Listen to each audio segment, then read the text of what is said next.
Boa noite para todos. Final de semana tranquilo, né? Mas final de semana muito interessante. Com jogos aí muito bons. Um clássico local, mas jogado fora do seu local, fora do seu habitat normal. Falo isso de Vasco e Flamengo que jogaram no sábado em Brasília. Em Brasília, 19 horas. E foi exatamente no horário que começou o jogo. Flamengo e Vasco que prometia aí ser um jogo difícil, intrincado, por conta do conhecimento que o Vanderlei Luxemburgo, técnico do Vasco, tem de tudo sobre o Flamengo, da atmosfera de um jogo entre Vasco e Flamengo, né, do psicológico dos jogadores na véspera e na semana de um jogo entre Vasco e Flamengo. O Vanderlei sabe tudo isso aí, tanto de um lado quanto do outro, né? E deu o que deu. Flamengo 4, Vasco da Gama 1. Eu não esperava um placar desse tamanho. Achava que ia ser um jogo difícil e até com característica de empate. Se o Flamengo perdesse o jogo, eu não acreditava muito não. Eu acreditava mais num empate, o que não seria bom para o Flamengo, né? Não seria bom para o Flamengo, seria bom para o Vasco. O Vasco somaria ponto contra um adversário que é muito mais forte, né? Pelo menos no papel é muito mais forte. E não seria bom para o Flamengo por conta dos resultados que foram totalmente favoráveis ao Flamengo nessa rodada que passou, né? Derrota do Santos, do Atlético Mineiro, empate do Palmeiras e uma vitória do Flamengo sobre um adversário grande para o Vasco da Gama. Então foi muito bom o resultado. Desculpe, tudo normal. Foi muito bom o resultado do Flamengo diante do seu adversário, como os outros jogos, né? O Flamengo começou o jogo com o Vasco pressionando bastante, o Vasco ficando um pouco mais à vontade no jogo, mas daí o Flamengo não se assustou com aquele início do Vasco e acabou se ajustando muito rapidamente e empurrando o Vasco para trás. Até o Cuejá, se eu não me engano, o Cuejá é quem dá o passe por cima da zaga do Vasco na hora do segundo gol do Bruno Henrique. Se eu não me engano, foi ele, né? Não posso precisar agora corretamente. Só sei que o Cuejá saiu um pouco da frente da zaga do Flamengo e jogou um pouco mais adiantado, mais para frente. Ele e o Arão mesmo, né? Sendo que com cuidado na hora da marcação, na hora de voltar quando o Vasco estava com a bola dominada, né? Os jogadores do Flamengo não teve ninguém que foi mal. O Rodinei jogou no lugar do Rafinha. Eu acho que se o Rafinha estivesse, o jogo teria uma outra característica, né? O Rodinei não foi mal, entendeu? O Rodinei, acho que ele deu sorte e o treinador escolheu do jeito certo ficar com esse jogador e emprestar o Pará, tendo o Rafinha e o Pará, né, dentro do elenco para fazer esse revezamento. Rafinha e o Pará, Rafinha e o Rodinei para fazer esse revezamento dentro do elenco. O garoto Tully foi bem, o Mari vem bem, meteu uma bola lá na intermediária, lá pro Gerson, lá na hora do segundo gol. Cuejá bem, Arão muito bem. Arão jogando muito bem, dificilmente sai do time. O próprio treinador já disse isso, né? Para alguns torcedores do Flamengo vão ter que aturar, né? É melhor entender que o cara é muito importante dentro do elenco e dentro do time do que ter que aturar. Eu tô a cavaleiro para falar que eu sempre fui a favor do Irão, sempre fui. Entendeu? Meus amigos mesmo sabem que eu sempre fui, até me criticam, só você que gosta dele. Eu falei, não, eu só não. Os treinadores gostam, porque ele sempre joga, pô. Entendeu? Não é possível que os treinadores estejam errados. Arrascaeta bem, jogo tranquilo, jogo bem técnico, com bastante calma e tranquilidade. Gerson voando. Bruno Henrique, porra, eu acho que depois da convocação, acho não, certamente depois da convocação, depois da lesão e da convocação, foi a melhor partida que ele fez, que ele deu uma queda, né? Do jeito que ele chegou, né, em comparação de como ele chegou para o que ele vinha jogando, é nítido que ele deu uma queda. Mas fez uma bela partida agora contra o Vasco, talvez pelo estilo de ter sido convocado, né? O Bruno Henrique, ele agora chegando na seleção brasileira, é um jogador de 28 anos, né? Não é mais nenhum garoto. Mas ainda tem aí muita bola para jogar, muito tempo para jogar ainda, né? O Bruno Henrique agora ele vai para a seleção brasileira e o ambiente de seleção brasileira, os critérios lá dentro da seleção brasileira são totalmente diferentes dos clubes. Ele vai encontrar com coisa lá dentro do ambiente de seleção que ele pensou que já soubesse tudo sobre futebol, mas não é assim. O ambiente de seleção é outra coisa, entendeu? É outro patamar, então certamente ele vai melhorar um pouco mais. De vez em quando ele toma uns cartões aí meio bobo, dá uma voadorazinha de vez em quando aí, já foi expulso aí umas 2 vezes, entendeu? E desnecessário. Então lá na seleção brasileira ele vai entender que ali é outra linha de raciocínio, é outro jeito, entendeu? É aquele papo, ó, o treinador da seleção brasileira, ele quer que o jogador, ele convoca o jogador, e a partir dali o jogador tem que fechar com ele. Bruno Henrique, você vai fechar comigo aqui, eu sou o treinador, sou o Tite, você sabe muito bem, vai fechar comigo aqui, o elenco já conhece, aqui a maioria que já foi convocado, apesar de ter tido muitas novidades agora nessa convocação, a maioria já conhece, já trabalhou, já esteve dentro do ambiente de seleção, já aprendeu e o Bruno Henrique vai começar a aprender agora. Porque, se eu não me engano, é a primeira convocação dele para uma seleção principal. Não acompanhei a carreira dele do início, então eu não sei. Mas eu não me lembro dele ter sido convocado em outras oportunidades. Então, para ele vai ser muito bom. E ele jogou muito bem a partida, talvez estimulado por essa convocação. Gabriel voltou. Desculpa, Gabriel voltou nesse jogo agora, depois da lesão. Eu acho que ele não forçou, jogou o suficiente para fazer o gol dele. E se ele não forçou, ele foi muito inteligente, porque na quarta-feira agora o Flamengo tem um jogo muito importante. Talvez nessa temporada até aqui, porque haverão outros jogos tão importantes quanto ou mais que esse jogo de quarta-feira contra o Internacional.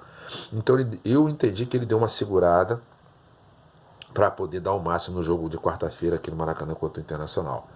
Um jogo difícil e a semana para o Flamengo vai ser difícil, puxada, porque vai jogar na quarta-feira contra o Internacional. Jogou ontem em Brasília, deve ter chegado hoje. Joga na quarta, um jogo decisivíssimo contra o Inter. Depois viaja para o Ceará para encarar o Ceará. Ceará, que é um bom time e que no ano passado todo mundo há de lembrar, num domingo de manhã, Flamengo muito favorito, goleada no Flamengo no Ceará, e a gente perdeu aqui. A gente, que eu digo, o clube carioca, o Flamengo, perdeu aqui pro Ceará. O cara deu um pau lá no meio da rua lá e o Diego Alves aceitou. Então agora vai jogar lá. A cidade certamente já vive o clima desse jogo.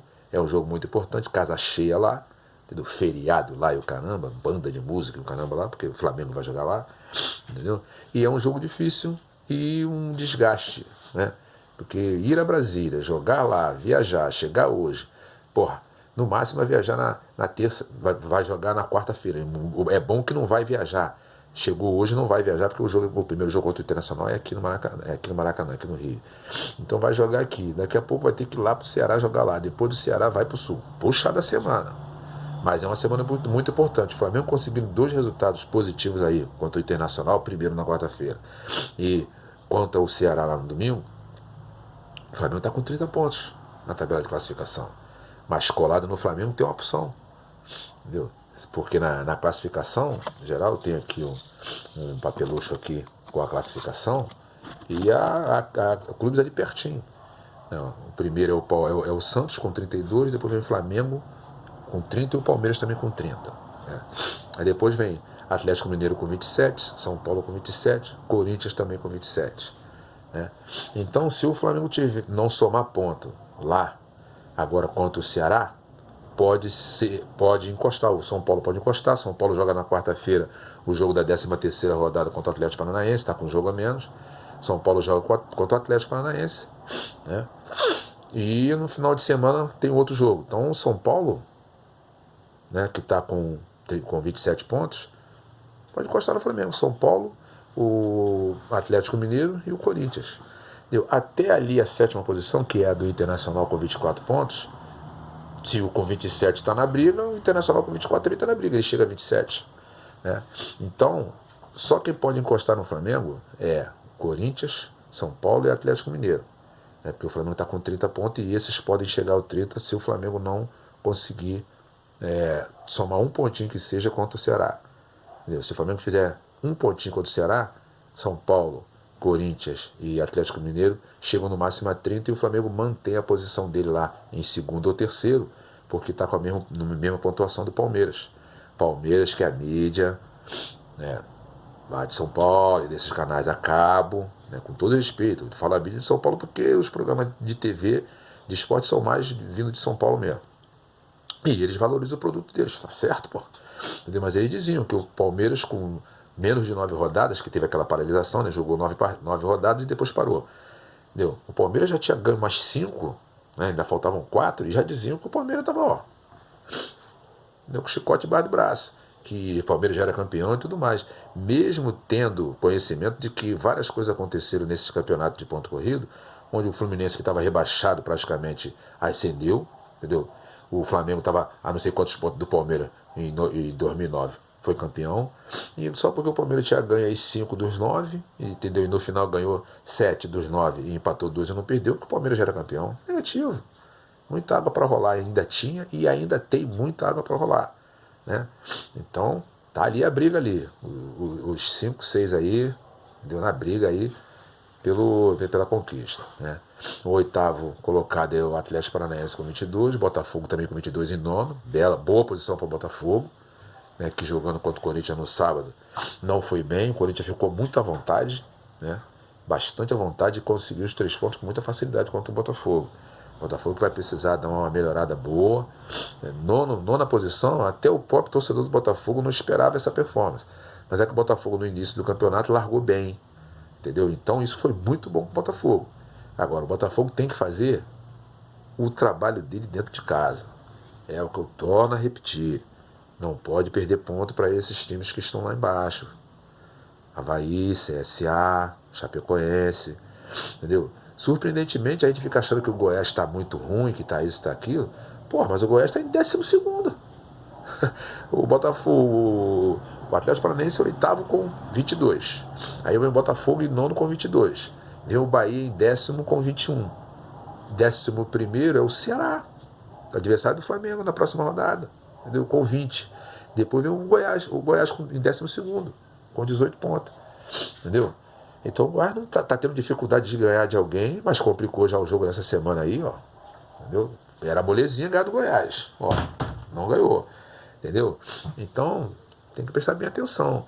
Goiás 12º com 18 pontos, aí 13º é o Grêmio. Grêmio que tem condições totais de sair de onde está, 13º colocado. 14º é o Fortaleza, né? 15º é o Vasco da Gama, né? E 16º o Cruzeiro. Aí depois vem aí o pessoal aí, ó. Chapecoense, Fluminense. Chapecoense com 13, Fluminense com 12. Vai ter que correr muito, porque são 45, 48 pontos. Vai ter que correr pra caramba, hein? O Fluminense tá com 12 pontos, fazer 45, porra, são mais 30, 33. 33, são mais de 10. Mais de 10 vitórias. Olha aí, que situação.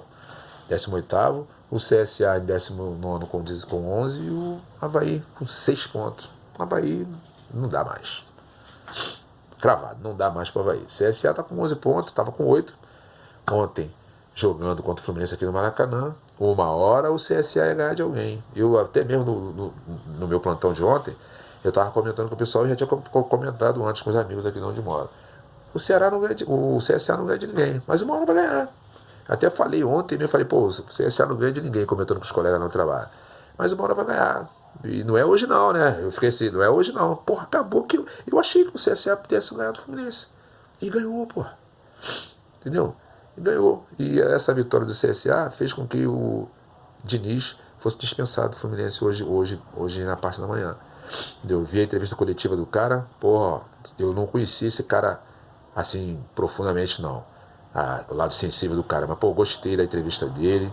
Ele é um cara muito correto e muito profissional, entendeu? Se ele demorou, não sei se foi ele que demorou, se foi o Fluminense que demorou a resolver a questão se ele permanecia ou não, mas a verdade é que ele tem a filosofia dele e ele abraçou essa filosofia e pretende seguir, que ele seja feliz no próximo clube que ele for treinar.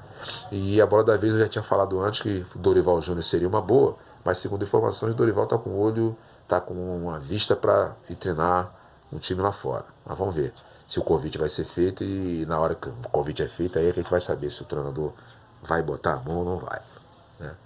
Então, essa é a classificação, entendeu? Daniel Alves estreou bem no São Paulo, já estreou metendo gol, reforçou bastante o São Paulo, reavivou as chamas e a esperança do São Paulo em fazer uma boa performance nesse campeonato. E ainda bem que, por exemplo, para o torcedor do Flamengo, ainda bem que o Flamengo já jogou contra o São Paulo e não perdeu. Tem um confronto direto ainda com o Santos e com o Palmeiras. E confronto direto, o Flamengo sabe o que tem que fazer, né? Rogério Ceni estreou lá no Cruzeiro, Cruzeiro que não vinha bem, perdendo, complicações lá no elenco, dentro do próprio clube. Aí, estranhamente, o Fred jogou com desenvoltura, fez gol, o Cruzeiro ganhou. Estranho, né? Bastante estranho. Esse campeonato de futebol é um negócio misterioso demais, pá. E agora, né, agora tem a próxima rodada aí, é a 16ª, 16ª rodada. Tem os jogos aí já para a 16ª rodada. Atlético Mineiro e Bahia, jogo bom. Grêmio e Atlético Paranaense. Goiás e Internacional. Eu não sei como é que vai ser esse jogo pro Internacional não, é jogo difícil, hein? Jogo difícil pro Internacional. Vasco e São Paulo. Vasco vai ter que fazer um resultado aqui, vai pegar o São Paulo subindo de produção. São Paulo joga agora contra o Atlético Paranaense, já falei, tô repetindo, e no final de semana pega o Vasco aqui. Palco formiga, hein? Santos e Fortaleza, né? O Santos vai jogar na Vila Belmiro. Vai acontecer, alguma coisa vai acontecer aí. O Santos precisa, né? Não sei. Ceará e Flamengo lá, já falei, né? Ceará é um bom time, jogando lá é difícil. E vai pegar o Flamengo vindo de um resultado na quarta-feira que a gente não sabe qual vai ser, né? E dependendo do resultado, a cabeça é uma coisa, ou dependendo do resultado, a cabeça é outra coisa. Avaí e Corinthians. Corinthians vai como favorito, mas aquele negócio, o Avaí também não ganha de ninguém, uma hora vai ganhar de alguém. Vai ser contra o Corinthians? Não sei. Não sei. Né? E CSA e Cruzeiro, ó, jogo complicado. Jogo complicado. CSA ganhou do Fluminense agora, ganhou um gásinho, respirou. O Cruzeiro também ganhou depois da saída do Mano Menezes. Depois da saída do Mano Menezes. Fred tá jogando, fez gol e tudo. O Cruzeiro jogou à vontade. E o Botafogo pega a Chapecoense na segunda-feira, aqui no Engenhão. Então é isso aí que aconteceu e o que poderá acontecer na próxima rodada. Correto? Então, ó, uma boa noite de segunda-feira. Espero que todos tenham vivido aí um bom dia de segunda-feira e que durante os dias dessa semana tenhamos paz por onde a gente passar e com quem a gente encontrar, porque é disso que a gente anda precisando. Bons encontros e muita paz. Perfeito? Boa semana para todos. Fique na paz.